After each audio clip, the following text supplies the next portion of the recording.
Pierre Fadeuil, bonjour. Vous êtes avocat à la Cour rattachée au barreau de Toulouse et maître de conférences à l'Université de Toulouse.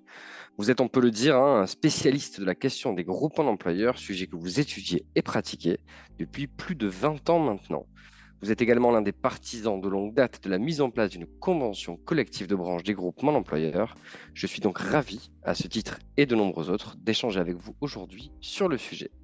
Alors, pas mal de questions aujourd'hui, donc nous allons tout de suite entrer dans le vif du sujet. Deuxième question, ça c'est très intéressant. Quelles sont finalement les conséquences pratiques de ce choix ou de ce non-choix, on l'a compris, de ne pas avoir une telle convention collective de branche? Alors, il y en a plusieurs, mais à mon sens, elles sont doubles. Tout d'abord, en termes d'affichage.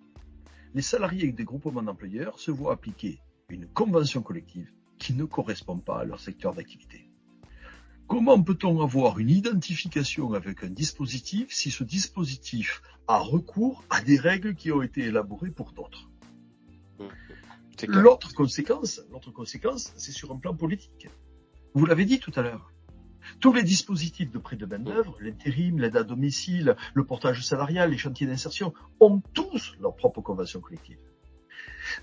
Si les jeunes ne sont pas reconnus à leur juste valeur par les pouvoirs publics, c'est qu'ils n'ont pas montré qu'ils étaient capables de créer leurs propres règles, qu'il s'agit encore d'un dispositif qui ne se donne pas les moyens de sa reconnaissance.